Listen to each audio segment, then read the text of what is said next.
What's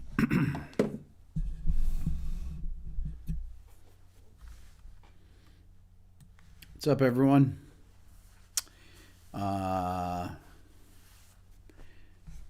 see here. Let's see who joins. It is Monday night? I have no idea. Monday night. 21st. Says public. Okay, 3 people. What's up, Deb? I know I'm early tonight by a little bit, not that much. Good to see everyone. Good to see everyone. I put out a video today. Nobody watched it. Oh my God. Worst video performance. And I told you I was going to do my old school videos. Apparently people don't like to watch my old school videos. I know, right? Maybe I need to do do new school videos or something. Yeah, so I got my Pat guitar, Pat Metheny guitar. It's right here. I have to get it set up. I was gonna play it, but the it's got a little bit of a buzz. A little bit of buzz on the B and E string. Just needs a neck tweaked a little bit, but it plays great. So pretty psyched about it. There's only a few people that watched the video. It was very poorly, 10 out of 10. So they rate your videos based on your last 10, and it's 10 out of 10, meaning it's the worst performing video out of the last 10. What's up, Bobby? Something's got to be 10 out of 10, but and I did the Beethoven video. I did this video. I promised that I wasn't just going to do all my list videos and everything like that. And even though I haven't done What Makes a Song Great in a while, I'm going to do one soon. I'm trying to figure out what to do for Wednesday. I'm interviewing Adam Franklin from Swerve Driver tomorrow, which I'm very psyched about, but that won't come out for a while. And I don't think I'm not sure anybody's going to watch that. And I don't mean that in a bad way. It doesn't matter. I'm going to still make the video and put it out. But I'm going to, I'm just trying to kind of reintroduce these older topics into my videos. I tell you one thing that I don't know if, for those of you that watched my new video today, for the 3 of you that watched it, I have a new color grading thing that Rhett taught me. It's not a new camera. One person made a comment. And I was wondering if anybody noticed the quality. I let Billy edit this one too. Again, that's the second video he's edited. Anybody notice this, that my video looked different? The kind of the color of it and the way it was shot. Why don't I like Neil Young? Anyways, yes, using a LUT. I did use a LUT. Hey, Peter. Keep having at it. Doing what you're doing makes the content exciting for others. Love your old school videos. It's better quality. Okay, so all right, so I'm going to play you an old video of mine that I talked about the other day. And this is the kind of thing when I was doing in the first year when I made a video every single day. This is like a 3-minute video. So this is this is that Yanni Laurel video with my kids. Okay, I'm going to play it. It's a 2-minute and 40-second video or so. No, it's like 2-minute video. I'm going to play it right now. But this is the kind of stuff that and I think Rhett is in this video, but this is from 2017. During that thing where I made a video every single day. Okay. So here's what my old videos used to look like. All right. So I think you'll get a kick out of this. So this is how I know that I've actually improved. Thank you, Ethan. Okay, here we go. I said, Layla, what do you hear? And she says, I hear Jerry. Jerry, what? She looks at us, yeah, Jerry. And then Rhett says, I wonder what Dylan hears. Let's ask him. We'll ask him and Lennon when they get home. So you guys, hold on. You guys are hearing two separate things, right? I hear Yammy and Laurel at the same time. There's no way I would have heard that. If you go far away, then you hear Yammy. If you get really close, you hear Laurel. Whoa. So close you hear Laurel and further you hear Yammy? Is that what you said? Right here. What do you hear, Layla? I still hear Jerry. I hear Jerry? Laurel. And then, what do you hear there? Laurel? Dylan, what do you hear? What's your verdict, Now Bill? I hear Yammy. Well, it sounds like there's a high-pitched voice saying Yammy, and then there's a low At pitched the voice end, saying Laurel. At the end, So you're hearing, hold on, Dylan. You're hearing two voices? I'm hearing two voices. Lennon's hearing two voices? Uh-huh. Okay. Layla? Larry, I hear Larry. You hear Larry? Okay. Whatever it's called. So we got one vote for Larry. I think it's Laurel. It's both. It's both?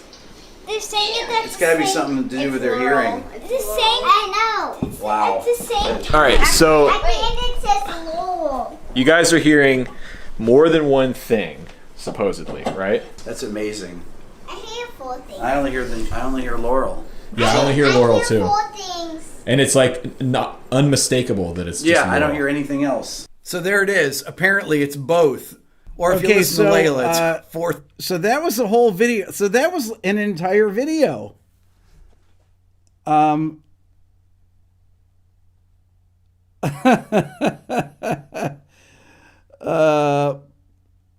was wearing a black t-shirt there. Yeah, Yammy. Jerry. Layla heard Jerry. So but that's actually a very YouTube video right there. Okay. Alan, Laurel. That kind of what would you call that? Is that like a vlog style video right there? That's like a daily vlog video with something that happened during the day. I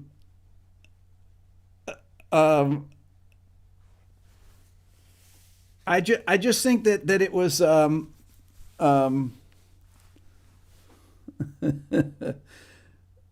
Rick, have you ever heard Yammy? You know what, Double K, I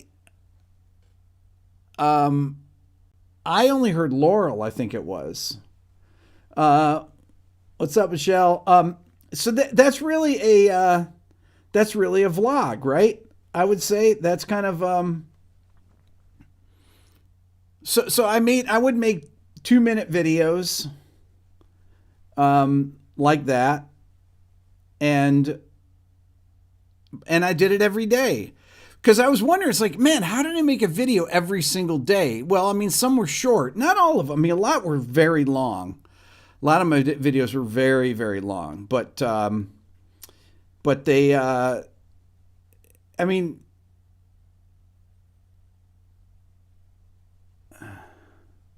wait, you're all what? There ain't nothing like a friend. Oh, let's see here. What's up with Beato TV? Maybe that's going to be what Beato TV is going to be. I've got to, I got more stuff to do before I can get working on Beato TV. But those were my beginnings of my channel. I've gotten better at making videos, obviously. So there you go. I have actually gotten better at making videos.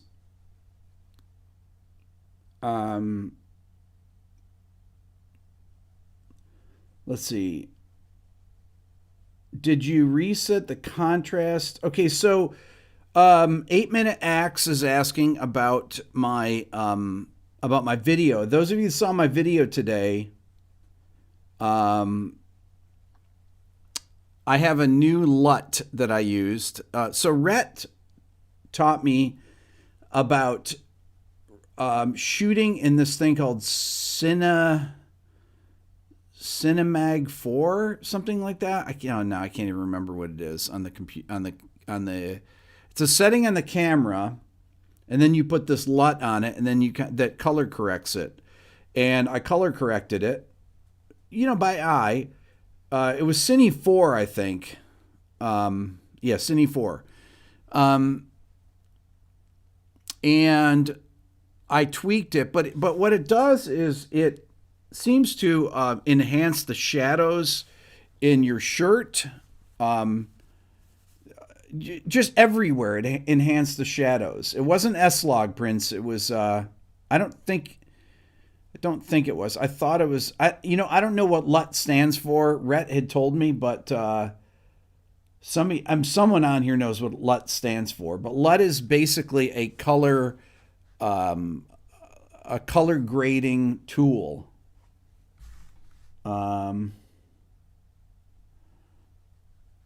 Let's see here.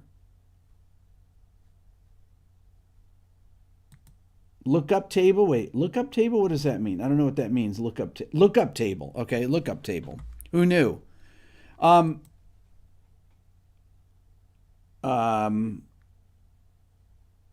keeps telling me to stop on? This is the Neil Young dude.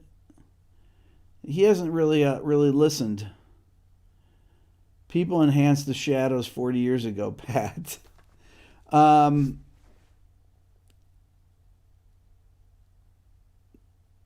Greetings from Serbia. Hey, what's up? What's up?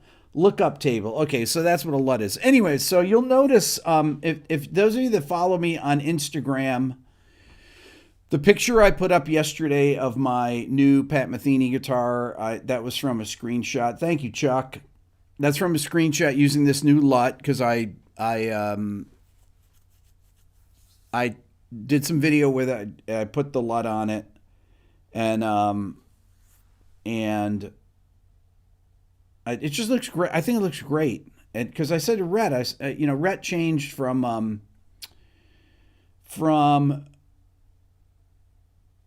what do they call it? I'm on Final Cut. He used to be on Premiere. Now he's on Final Cut, and his videos look great. And I said, how can we have the same camera and have the same video editing software, and his videos look so much better than mine? So he told me what he used. I changed it, and then there we go. And so you'll see over the next few videos. I'll be curious to see what you think on how they look.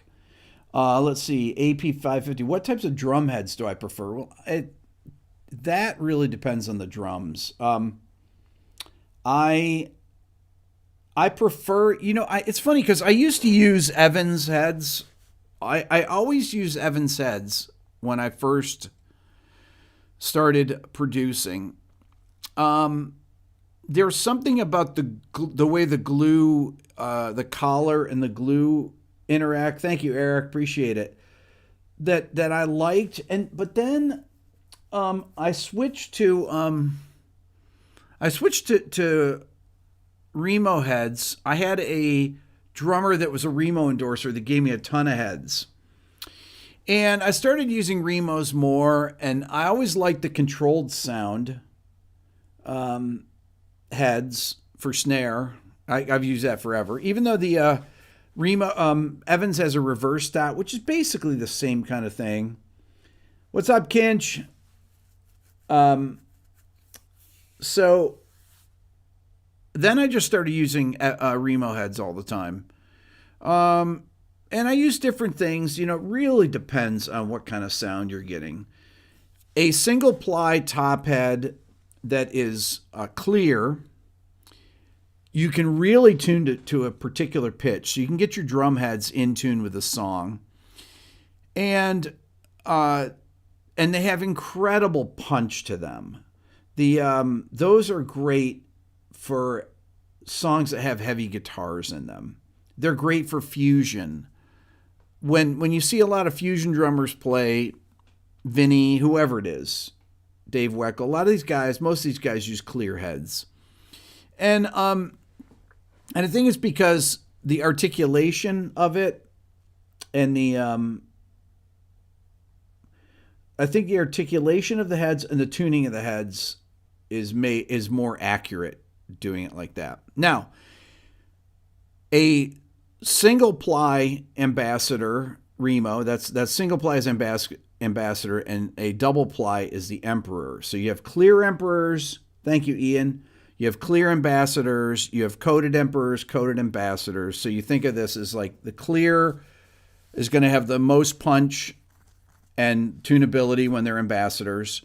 You're going to get a little more tone out of the ambassador if it's got if it's coated, right? It's going to be a little more dead. When you get to the emperors, you can hit the downside of these single ply heads is that they dent really easily. One of the things about them denting, if people used nylon tip sticks, those are just head killers. They just are. I never like those. Also, drum sticks that have a small ball on the end as opposed to a tapered end are ones that that tend to dent the heads. And sometimes, what's up, Subi? Sometimes I'd be doing sessions. You get the drum sounding great. You're just getting ready to record, and your drummer dents the heads, right? Because you're, just for whatever reason, they're playing too hard, whatever, on the toms, and then the pitch doesn't stay true, because once the surface of the drum head has been dimpled, it changes the surface area, obviously. So a lot of hard-hitting drummers, I would use emperors, which are two-ply heads. Much more durability. John Bonham used coated emperors. Okay, he would use a coated emperor on the batter heads, and he'd use clear ambassadors. So two-ply on the batter heads that you hit, and the resonant heads he would use a clear ambassador. So single ply. Now, the thing with the bottom heads is that the bottom heads are really where the drum tuning is. When you're using a double ply top head, the bottom head is actually, you get more tone out of that, more tunability. The thing about guys like Bonham, Keith Moon, a lot of the, all the old drummers in the 60s, they use bebop tuning. And bebop tuning is jazz tuning, okay? So those are high-tuned toms. If you listen to John Bonham's toms and you listen to Elvin Jones' toms, Elvin Jones, who played with John Coltrane, they're very similar. And most of the time, they would get these tones that the bottom head would be tuned up higher, a higher pitch than the batter head. Okay, so the resonant head would be a higher pitch. Those are how you get those kind of things. You also find that when you tune the bottom head up higher, many times I'd tune it a third or fourth higher, depends. You have less, you don't get those kind of sounds that you don't want. You don't want those long sustained tones like that are uncontrollable. So I would, so for bebop tuning, I tune the bottom heads, the resonant heads higher. For other types of tuning, I'll tune them lower. It really depends on what you're doing. So it depends on what kind of music you're doing. And if I have the, many times if I have single ply on both, I will tune them both. I might tune both heads to exactly the same pitch. So I did this thing. I did a video of this in one of my drum tuning videos, but if you take a signal generator, Did anyone see this video I did of where I took a tone generator and I put it over each lug of the drum, putting a speaker on it and then tuning it like a guitar? Because you can really do that. Years and years ago, back in 1992, I was on a session and at the studio in New Jersey. And the engineer had an Auratone speaker that happened to be hooked up to a tone generator. Okay, a tone generator. So it had a digital readout, 440, and it would play the pitch 440 or 220 or 110, whatever. It was variable, right? So I said, wow, what if you put this, I turned it up and it was loud, and I held the Auratone speaker, which is a little cube speaker, I held it over a drum lug and the drum started to vibrate, okay? So I would start tuning the lugs. Once I figured out a pitch that the head was, I tuned all the lugs so it had a pitch. I matched the pitch with a frequency generator. Then I went around to each lug, and it would sound like an EBO. The sound, the head would resonate, but it would be beating really fast until you tuned it. It was just like tuning harmonics on a guitar, and you could get the head perfectly in tune. You go around to each lug and tune it like a guitar. Okay, hold on. I got to get rid of this dude here. Okay, there we go. We don't have to look at him anymore. Let's see here. Let me see him disappear into the ether. There we go. Done. So that is that was a really cool drum tuning thing, and using sympathetic vibrations, and you tune both heads, and I would turn the drum over and I tune the bottom head the same, and oh my god, like the best sounding tuning. So anyways, that's but I did that in a video on drum tuning early on in my channel. I don't know if anyone saw that, but that was those were fun videos. Just for toms or for snares, it worked with any kind of drum, really. Depends on how loud the frequency generator gets, or the Auratone, how loud that would get, because in order to get the head vibrating, it was easier on, what's up, Renzo?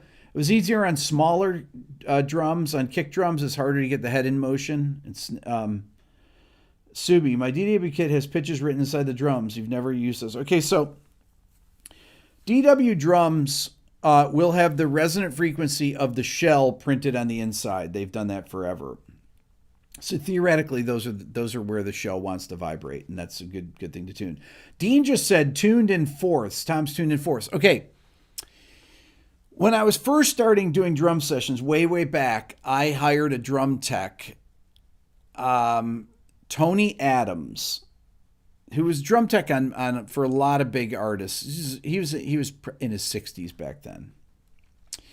So Tony, I hired him to come in and tune drums on some sessions. And he would tune the drums in fourths. Okay, so he would make sure that the bottom head. How did he do this? He would tune them in fourths, but what I found was that the bottom head of one drum, if they were tuned up higher, like the bottom, the rack tom top head was equal to the bottom head of the next tom. I think that's what it was. And he would tune in fourths, and they always sounded great. He was a great drum tuner, but he would always change the drum heads on each session, and I would really, I would do that all the time. I always change my drum heads every session. A lot of people will go and not change drum heads, and then I would have some drums that I would leave the heads on forever. I remember listening to a video with the drummer, with Eric Valentine, who's a great engineer, great producer. And he said he had this drum head on it was an old snare. I don't know if it was a Slingerland snare or something like that. No, maybe it was no, it wasn't Slingerland. He had an old metal snare that he used on many records, many records. And Dave Grohl finally broke the head, but he never changed the drum head until Dave Grohl broke it. And he said when he changed the drum head, it never sounded the same. Brendan O'Brien, who's a great producer, he would never change his bass strings, ever. It was a Pearl one. Okay, Bobby, there you go, Pearl.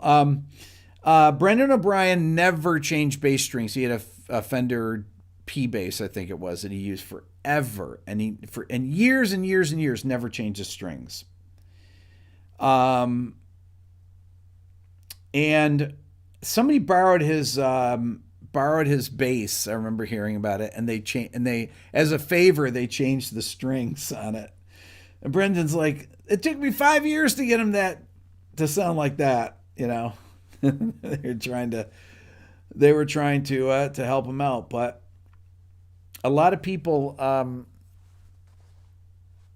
don't like to change strings. I was going to do a video on when you should change your strings. But typically I find that I change my strings when they start not being able to intonate. Eventually the wound strings will get dents on the bottom when they're depressed to the frets. And they even if they don't sound dull, they won't intonate properly. You just won't get a good tone. I found it on my Les Paul Special, my yellow guitar, that eventually it's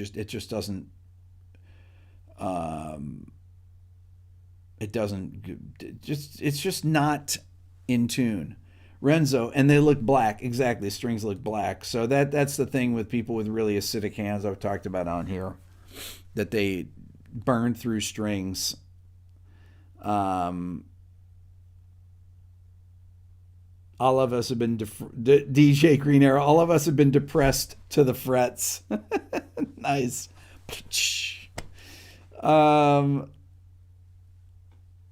Intonation loss happens before loss of brightness. It depends on the strings and how much your hands sweat, Renzo. I was talking today with a good friend of mine about Elixir Strings.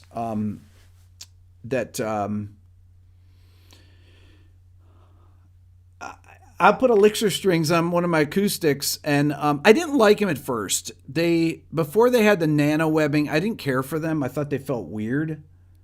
But now I think that they changed the formula of their strings years ago now, and I hardly ever change strings. I don't use Elixirs on my electric guitars, but like on my Gibson guitar, my Gibson acoustic, I think I have Elixirs on there, but I don't change the strings. It's been forever. I just don't even think about it, and they sound great. I don't, on acoustic, it really depends. You have to, when you have new strings, an acoustic guitar and a bass, you get more top end and you get more bottom end. But you have to get the strings to a certain level of deadness to record. Somebody just asked, who just asked us? About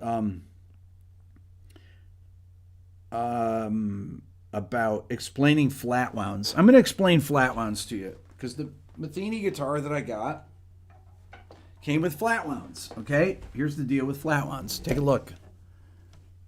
They are literally, you don't have any kind of. They're literally a flat wind, but there's no sound. There's no squeak from them. You see that? I don't know if you.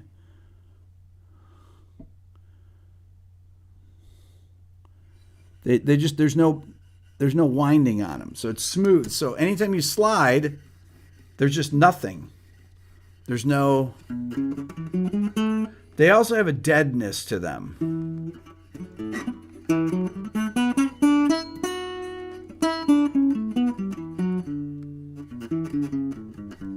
You can hear that too. You can hear that dead tone.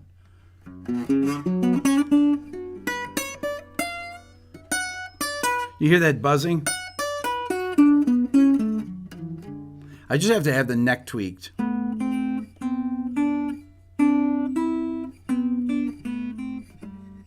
Violin strings are all flat wound. All strings on violins, everything. You see my Pat Metheny signature right there? Look at that. Pretty cool, right?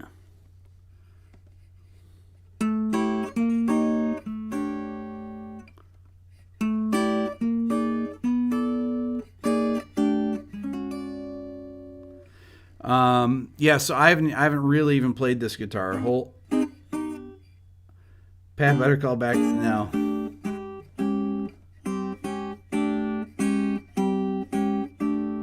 So I thought that I was going to have an interview with Pat. I don't know if it's going to happen. His publicist reached out to me. And we'll see. He said yes, but, until it happens, we won't bet the farm on it. I hope it does. It would be great.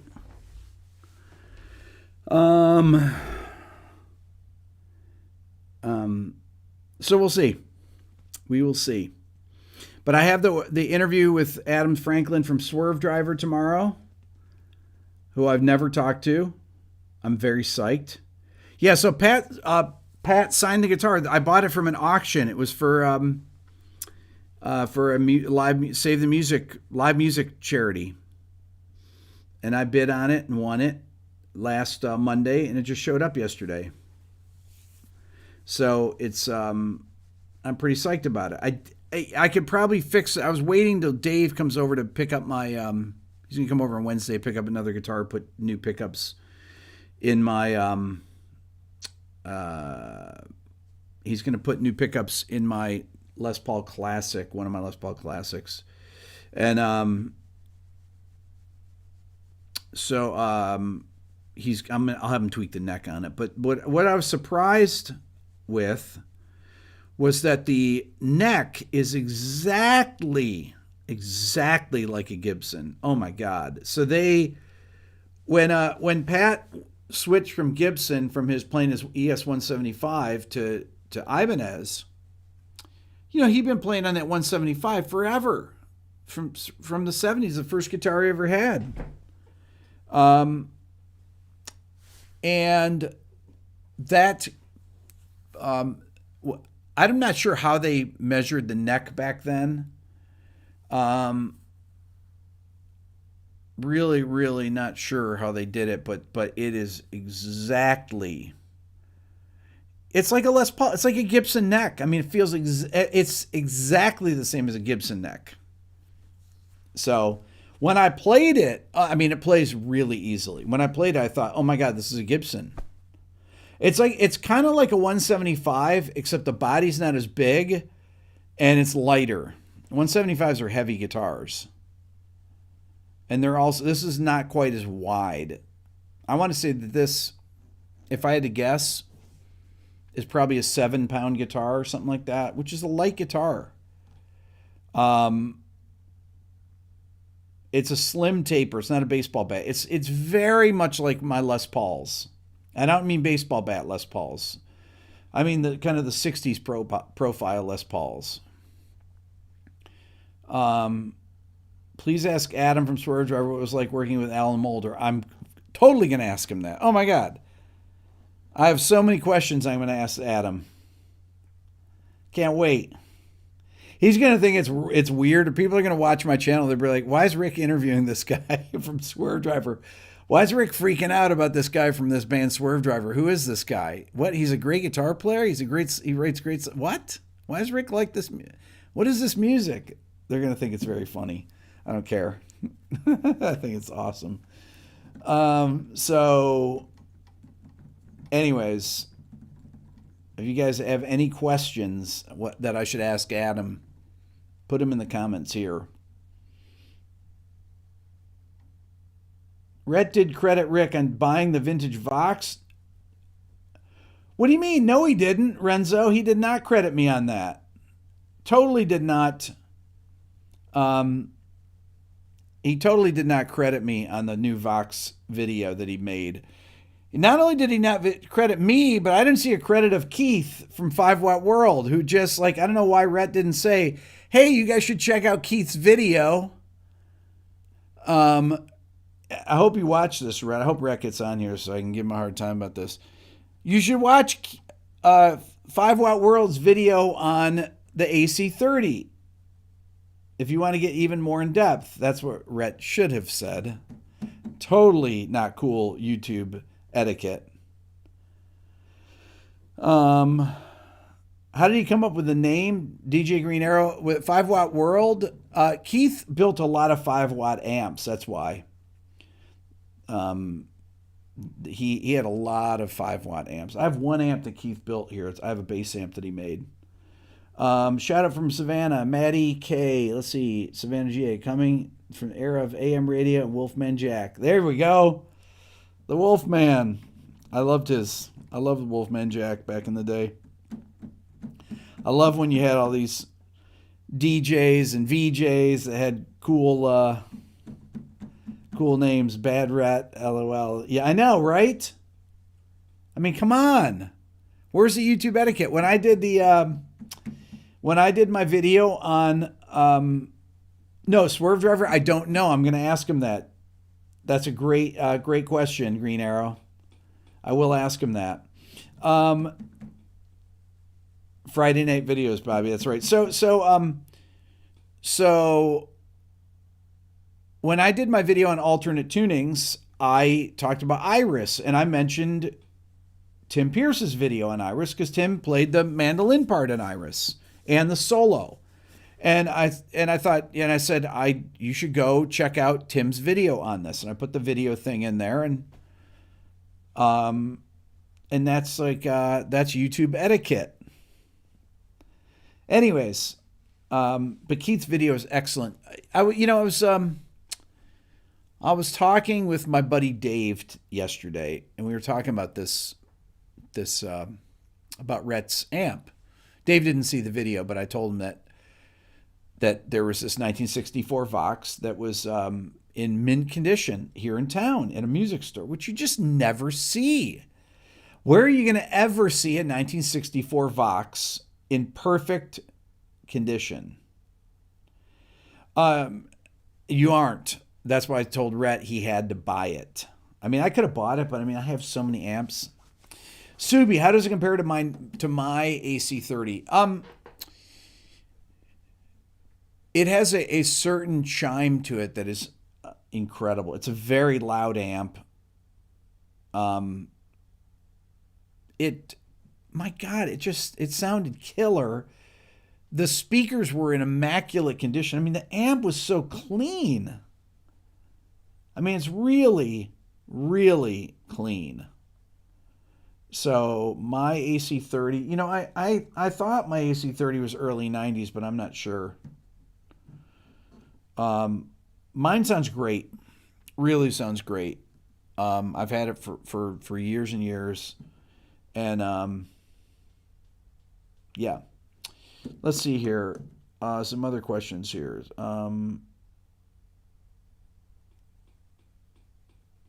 Have I met Josh Smith? Of course I met Josh Smith.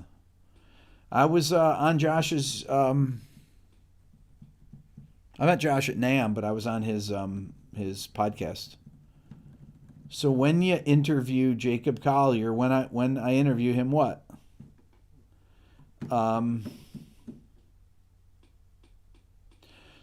Bobby, does Rhett know the backstory in the amp? I think, Bobby, I think the guy told me it was one owner.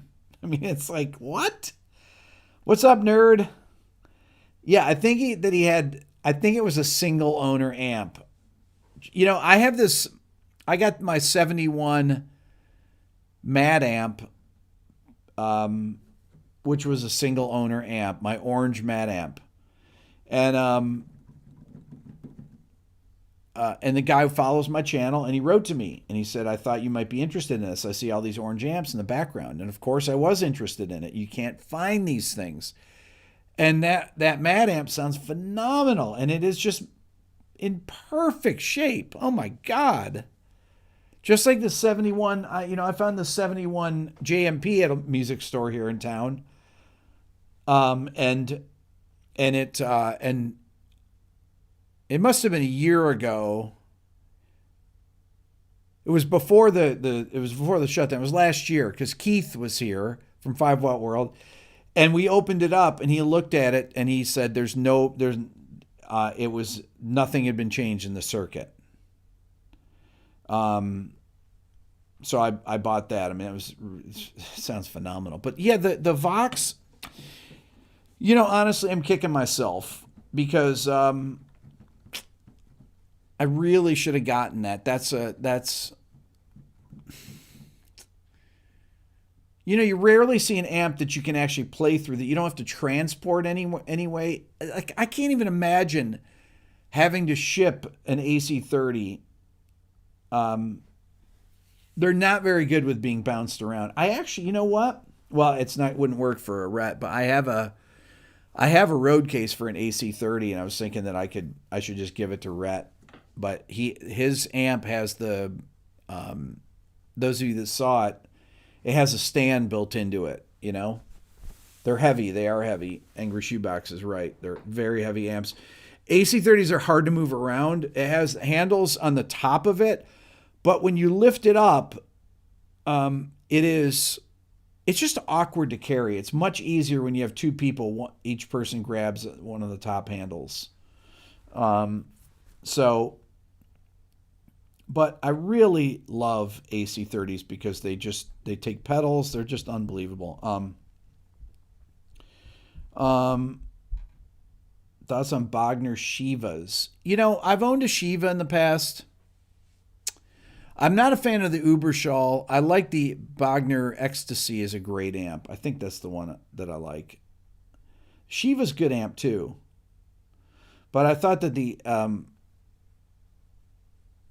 that Bogner was the better one. I always thought that the Uberschall had way too much gain. Sounded a little bit fizzy on top. But the other one, the Ecstasy, was a killer amp. Great for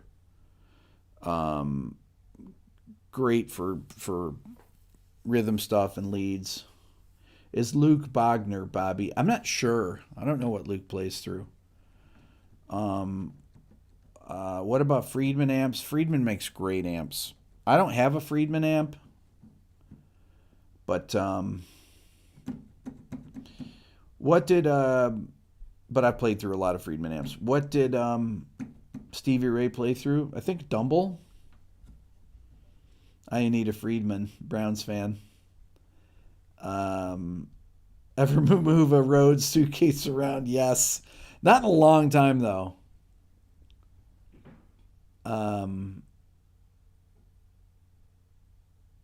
Let's see here. Mesa Boogie Lone Star. Totally serious question. Wait, what do you think about Jacob Collier? What are you planning on interviewing him ever? I've reached out to Jacob Collier a long time ago, like a year and a half ago or so, but never heard anything from him.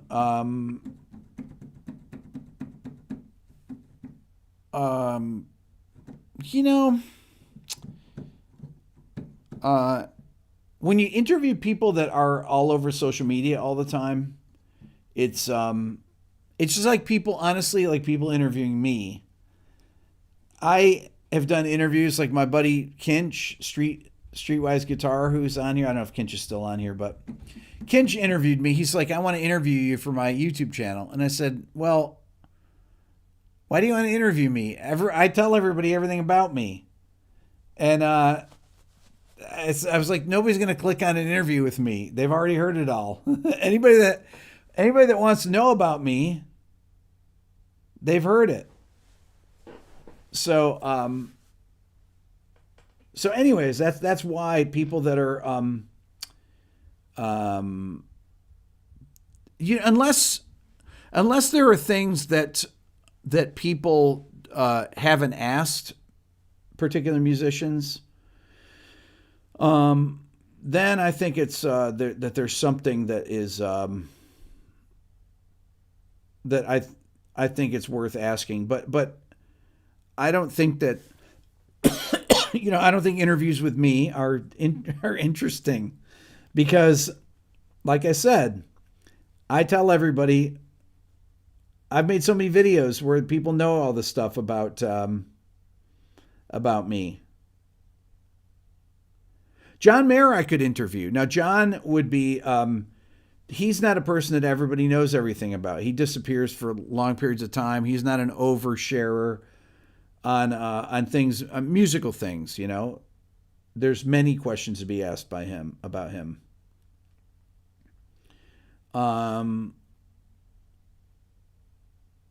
Do I like the band Extreme?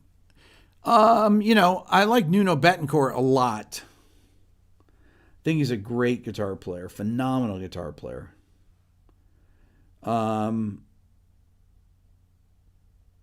Rick Beato, the most interesting man in the world. Not really. Could I interview Trey? I could. I am going to interview Nolly. Somebody says, Craig said Nolly. He means Nolly, Nolly Get Good. I'm going to do that. I just reached out to him. He's a great guy, and he's really interesting. I find him very interesting.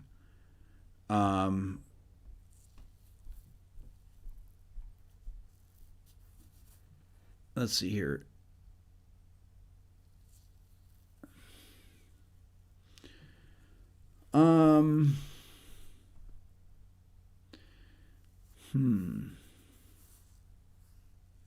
Why no love for Todd Rundgren? Oh my God! Like what? It's like the Neil Young guy. There's only so many people that you can talk about, right? And I haven't been making videos for that long. 3 years ago, I was making Yanni Laurel videos.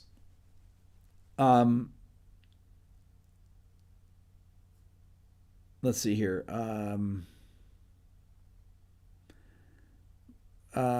Is Beato a Portuguese name? Somebody wrote to me about that. I saw that maybe it was you, put that in the comments on a video. Beato is a Portuguese name. It could be a Spanish name. It's an Italian name.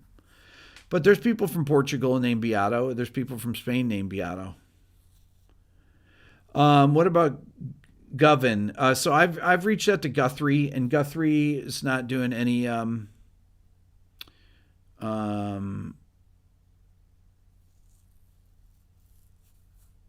Guthrie is not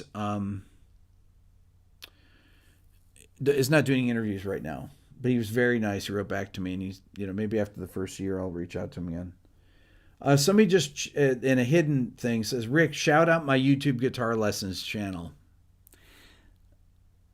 Now, when people write in capital letters in the comments section, shout out my guitar lessons channel, am I going to shout out their guitar lessons channel? Let's see here. Do I remember the drum case company, Tom asks, called Beato? Yes, Fred Beato. Now, Fred is Cuban. So there's an example. Okay, so of somebody that is, it's a Spanish origin or Cuban origin. Somebody said,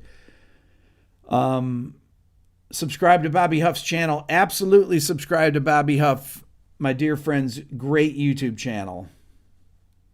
You should definitely subscribe to it. Tommy says, why was it private? I don't know, Tommy. I'm not sure why it was private. It's weird. The YouTube algorithm recognizes things that, I don't know why it did that, but it just, anytime you do something like that's obnoxious, the algorithm just picks it right out. I have no idea why. It's weird, right? I mean, it knows that Rick doesn't like stuff like that, and it just, I think a lot of capital letters, because when you use capital letters like that or write annoying things, it thinks it's a bot. I think it recognized you as a bot, Tommy. And you know what? A lot of times those are bots, and I delete them. So I almost banned you from the channel, thinking that you were just that it was a bot account. Let's see here. What about interviews? Two groups that come to mind, opposite ends. Greg Hawk, Camping Foxes and Fossils. I love Greg. I was on Greg's his podcast. And he's such an interesting guy, but I ended up asking him questions like the whole time.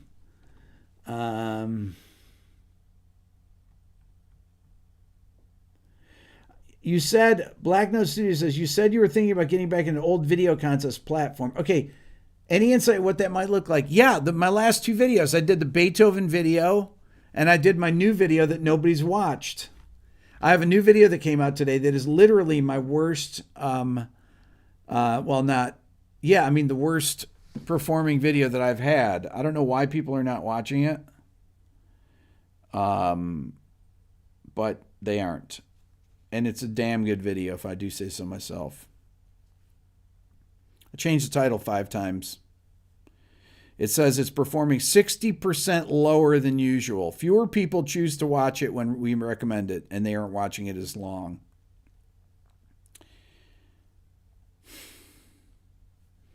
And I thought it was a great video. It's an old school. Dean just said it. It's an old school video. John says he didn't get a notice for it. Here's the deal. When YouTube goes and puts out a video like this, yes, the melodic arpeggios, Leo, when YouTube sees I put a video out, they're like, okay, I don't know what kind of video this is. This doesn't look like it's going to, so they're not recommending it to anybody because of this. So people don't even know it came out. So I have a new video that is a great video. It's a great video. It's one of my best videos, and it looks great. And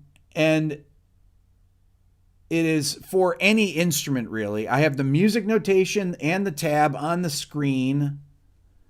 But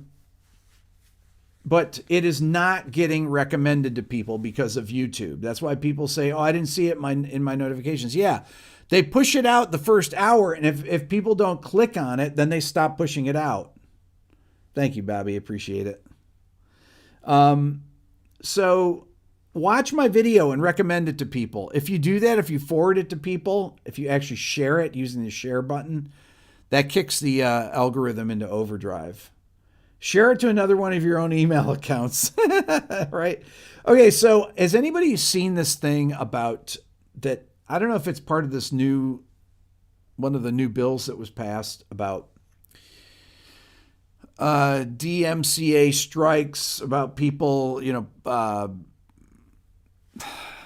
that they're gonna jail people or something that have copyright things. Have anybody seen this? I saw this. I had this comment on Instagram yesterday that said, let's see here. Somebody said, where is it here?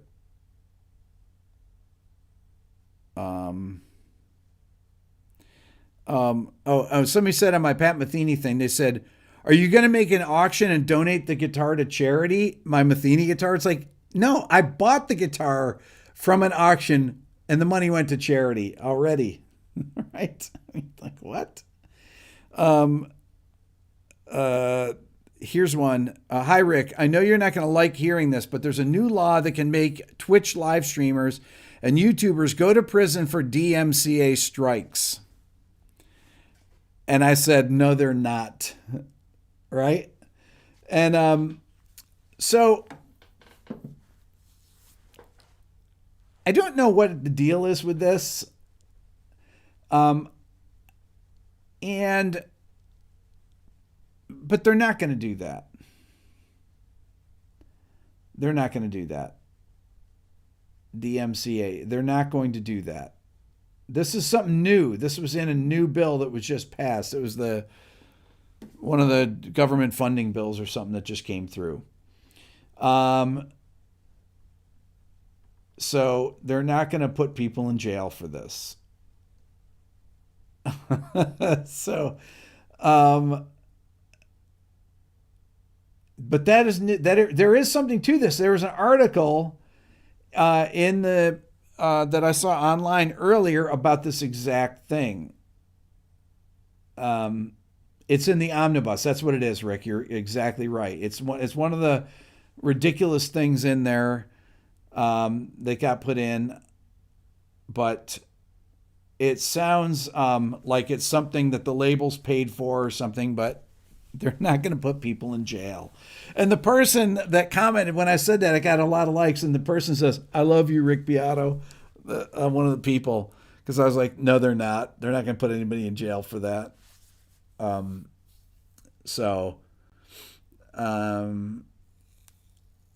It's Napster all over again.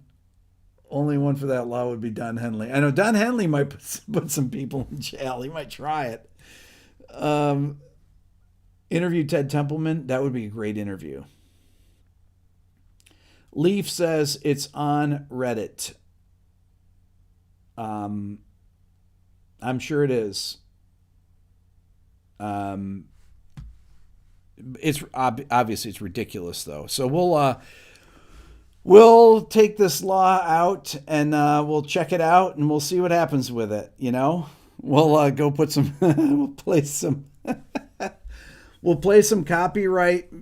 We'll play some get some DMCA strikes and see what they do. But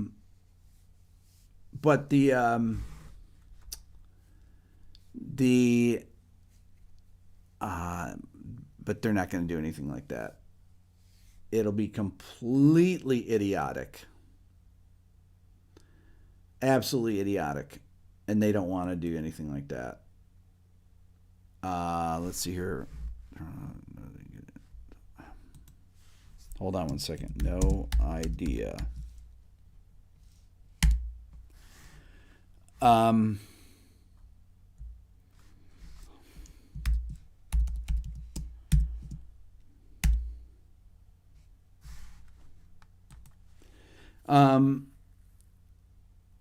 This is a music channel. Let's see. So get out of jail, GoFundMe in that just in case. No.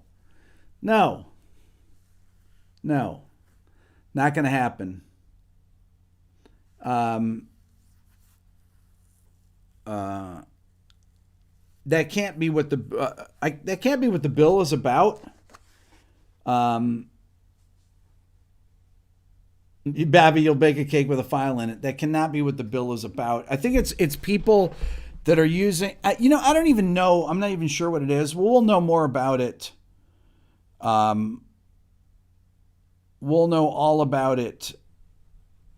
Over the next few weeks, probably. We'll see what happens with it. Once they start doing anything, look, no artists are going to sue people. No label's going to arrest people for playing music illegally. I mean, come on. It's not going to happen. Absolutely not going to happen. It's absurd. What group, what artist wants to be part of that? I mean, really, seriously, what artist wants to do that? No artist wants to do that. They may want to do it, but they're not going to do it. I mean, it's absurd. It's absurd. I mean, look, the labels are out there paying TikTokers to try and have viral videos with dead artists. I saw the article about trying to get people to play Michael Jackson, all these different people that, trying to milk their catalogs. So the last thing they want to do is take away their income stream from YouTube when they're making a fortune off it. Are you kidding me? They make so much money off all the bogus claims. That it's not in the artist's it doesn't benefit anyone financially. It doesn't benefit the managers for the artists. When I play a video illegally or whatever, when I use music, if you would call it illegally now, right? If I use music on What Makes This Song Great, and it gets a copyright strike, right? And every cent goes to the artist. Okay, so let's say a video's got a couple million views, one of my What Makes This Song Greats, and that's worth, I don't know, $3,000 or so to the artist. I don't get a cent from the video. Why would they see why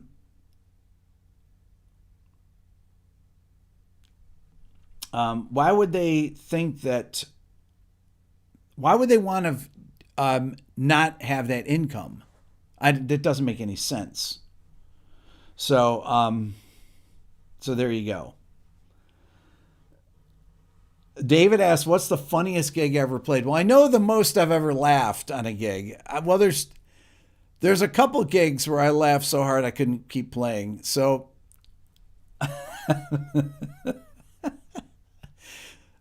One gig, my buddy Alan was, I was playing in a club in Delaware, and playing to almost no people, but I think that we were filming the gig or something. I don't know. I can't remember what. This is a long time ago. This is like 30 years ago. Anyway, so Alan, who's bass player, just a trio, guitar, bass, and drums, and cover gig. So Alan, who was singing and playing bass, went over to running over the side of the stage, and he tripped on some cables, and he just went flying off the stage, and just the bass was ringing all over the place. I mean, just a horrible sound. And I looked at JJ, our drummer, and he and I just looked at each other like, what? And you can hear this bass, just open strings ringing and everything. And we couldn't see Alan. He just disappeared into the black of nothing. There was no crowd there. There's no people at this gig, literally no people. And Alan gets back on stage. Oh. And we were laughing. We were crying. And he's like, I think I broke my arm. He didn't break his arm. He ended up taping it up to finish the gig, but we had to finish the set. That was amazing. That's one of my favorite things. See, I remembered it to this day. Another one, my buddy Dave slipped. It's always about people tripping. I know. I saw a guy got on top of an amp that was on wheels and like went over the back of it. Everything's fine. But oh my God, these are some of the best gigs. I always remember, so every time I was on a gig with Alan, there was something weird happening. We were playing at this club in Ithaca one time, jazz group, and it was this place, Oliver's. It was right near the entrance to Cornell University. It was back in the late 80s. And I'm playing and stuff, and we see this tow truck come around the corner. You can see the whole thing. And I look and I see Alan's VW bus on the back of it. And all of us are watching it go by. And I was like, is that your bus? He's like, and he had this bass in it, I remember. And he hopped the fence. I think it was he hopped the fence. He tried to get in it to get his bass out of it. He ended up just leaving his VW bus at this towing thing because he didn't have the money, but he tried to get the bass out, and I think there was a dog there, and then he had to scramble back over the thing, and he couldn't get his bass out. But anyways, so it was Alan. There's a million Alan stories like that. Let's see here. Yeah, the old banana peel bit. That's right, Michael. Anytime those things happen, like falling off stage and stuff, those are always the best stories, as long as nobody really gets hurt badly.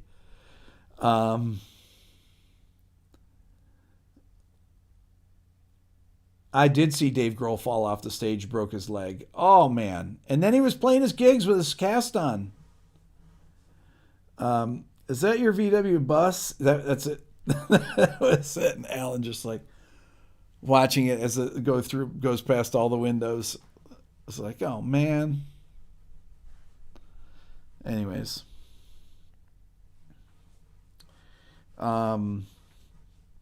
Danny, gravity sucks. It does. All right. Oh, so I want to say this when I'm have 405 people on. I'm going to be doing tell me what you guys think of this. Well, I'm going to do this, but I want to get your opinion.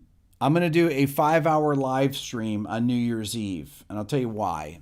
Because people can't go out on New Year's Eve. So I figured, okay, I will do a 5-hour live stream. I'm going to start at 7 and go till midnight. I'm going to have guests on it.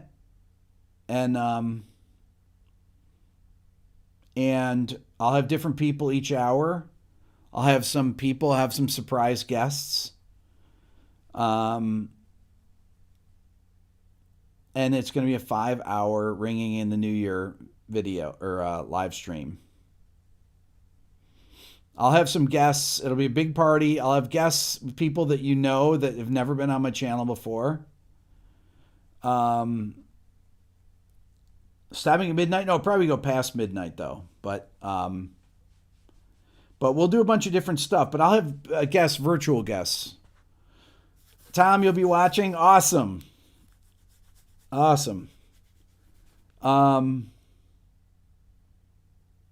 The birth of Beato late night talk show. Yes, so that's what it's going to be. So this is going to be it. So I want everybody to tune in. It's going to be on the main channel, but I'm going to have some special guests that you guys that have never been part of my channel before. Some of my friends. It's going to be cool. 7 o'clock my time. I was going to start it at 5 so I could get people in Europe where, hit Germany and then hit the UK and France and Spain. Will the guests be surprised they're guests? No. They won't be surprised. They're going to go on. They're going to be on for real. So this will be, this is going to be fun. I'm starting at 7 o'clock Eastern. 7 p.m. Eastern. Rocking in the new year. This is going to be great. This is going to be great. Bobby. No. The late like that show. That's right, Leo. That is right.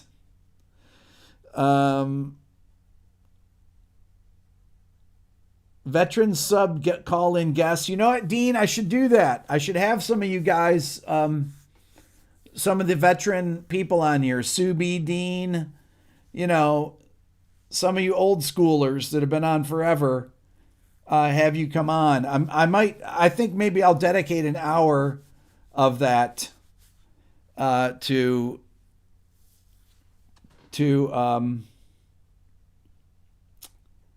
Monty, you have a private gig until 10:30 p.m. Eastern.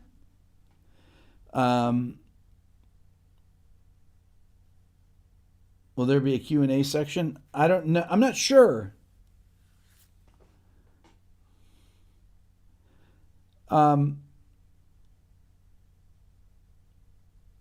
Yeah, so this is going to be good, right?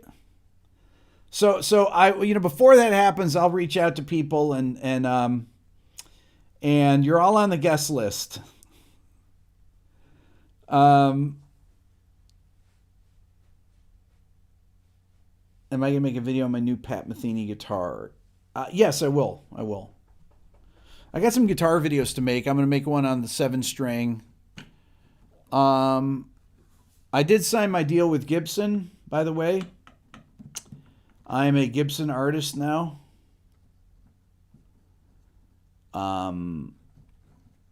So there we go. Will there be food? I'm going to be eating food myself. But I wanted people to have something to do on New Year's Eve. Thank you, DJ Green Arrow. Appreciate it.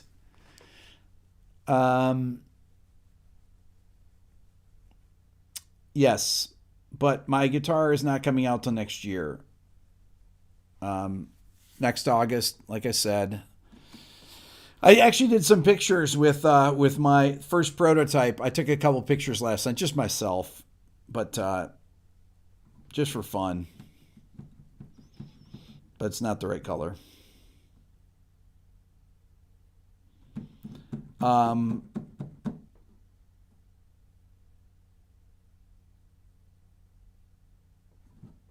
see, signature guitar from Gibson. Yes, I have a Gibson signature guitar coming out.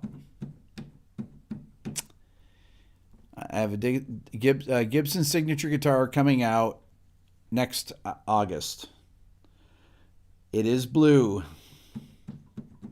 It is blue. Thank you, Adam. Thank you, AP. Appreciate that. So I'm pretty psyched about that.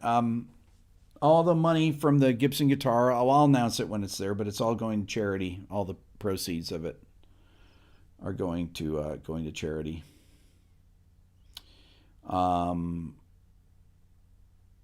Michelle, you make lasagna. There you go. Do I know what the price range? It's going to be blue. It's going to be, well, Pelham blue can be green, but this is actually going to be blue. It's going to be like my, similar to my Les Paul, but it's not a Les Paul.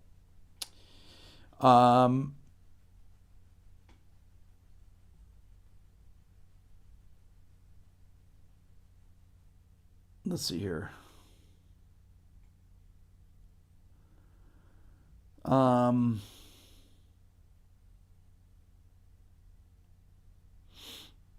I'll talk more about it when I, as it gets into the new year.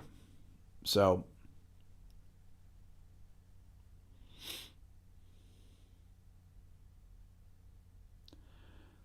Danny, the top coat yellows. That's why it turns green. Yeah, I do not like that. This is not going to have a, it's not going to have a top coat like that on it.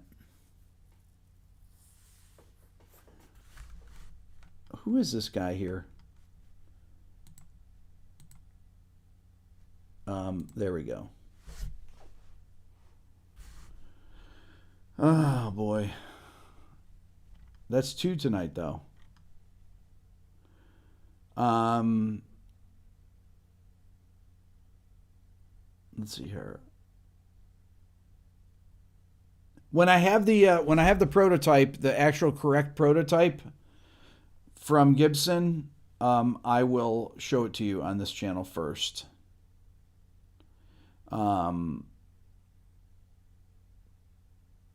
Let's see here.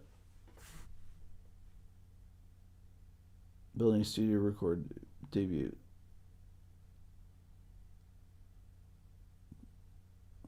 Awesome. Scranton Beats. Cool. Yeah, Bandhammered that guy. Any more film composition videos? Well, if my videos do as badly as my new video today, remember I'm doing all my old school videos. Maybe it's that maybe my old school videos didn't do well or something, and that's why my new video today that I thought was a great video. If you haven't watched it, please watch it after this. Okay, I'm done here right now. Anyways, go watch my video and share it with somebody. Hit the share button and email it or text it to somebody. That they'll push the video if people share it more. But it's done so poorly, and it's really depressing. It's like it says people aren't choosing this video as much when it's recommended, and they're watching less of it than usual.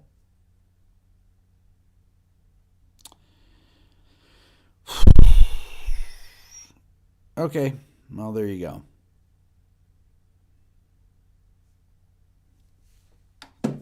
I guess people would rather see me make Katy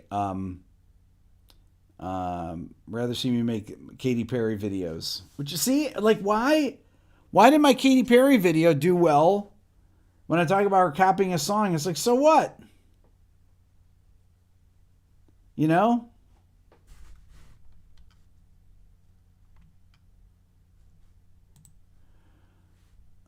Let's see here.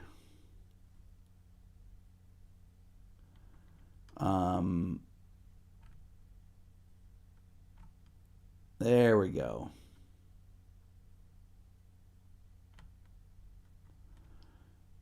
No waiting for hammer fall here, boy. Let's see here.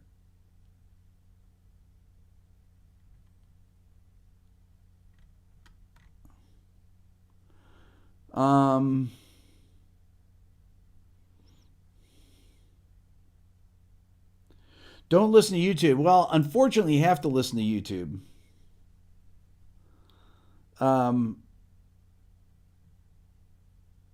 Those videos do well because interesting topic for non-musicians. Plus, you explain things well. The tab is nice in the video. I put tab in it. Tab and notation. Anyways, all right, I'm going to go. Go watch it if you can, if you have time. We'll see you guys. Don't forget, New Year's Eve. That's actually why I came on, to talk about New Year's Eve. New Year's Eve, 7 to midnight Eastern. We'll see you guys.